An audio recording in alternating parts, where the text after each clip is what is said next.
నమస్కారం. ఇటువంటి మహానుభావుల ముందు ఈరోజు నేను చాలా అదృష్టంగా భావిస్తున్నాను.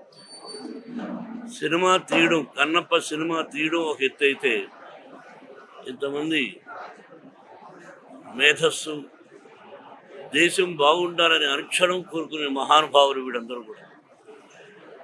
మన దేశ భవిష్యత్తు, మనం భారతమాత బిడ్డడం, మన దేశ సంస్కృతి ఈ జనరేషన్ కూడా చెప్పాలి అని వాళ్ళు అహర్నిశలు తాపత్రయపడుతూ ఉన్నటువంటి మహానుభావులు. ప్రజలు బాగుండాలని దీనికి కంకణం కట్టుకున్నది మన భారతదేశ ప్రధాని మోడీ గారు. ఇది మన అదృష్టంగా భావించాలి. నేను కన్నప్ప సినిమా తీశాను, 10 రోజులు అయింది. ఎలా ఉందని చూసిన వాళ్ళందరికీ తెలుసు. అత్యద్భుతమైనటువంటి చిత్రం ఇది. శ్రీ కాళహస్తీశ్వర మహత్యం, దూర్జటి మహాకవి రాసినటువంటి చిత్రం. ఈ చిత్రాన్ని వాళ్ళతో నేను చూసి వాళ్ళ అమూల్యమైన సలహాలు సినిమా అయిన తర్వాత మీకు తెలియజేస్తారు. నేను కొత్తగా చెప్పేది ఏమీ లేదు. ఇది ప్రతి ఒక్కరూ చూడదగినటువంటి, కుటుంబ సమేతంగా చూడదగినటువంటి చిత్రం.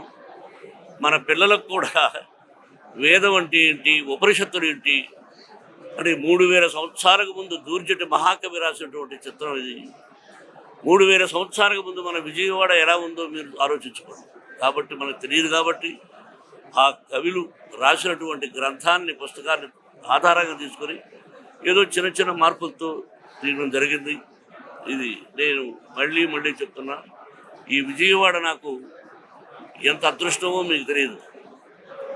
భక్తవత్సలం అనే పేరును ఇక్కడే విజయవాడలో నా పేరు మోహన్ బాబుగా మార్చారు మా గురువు గారు దాసనారాయణరావు గారు. ఇది పుణ్యక్షేత్రం, కనకదుర్గమ్మ. అలాగే ఈ సినిమాలో అర్జునుడు తపస్సు చేసినటువంటి స్థలం ఇద్దరికిరా ఇక్కడే ఉంది. మీరు అదృష్టవంతులు.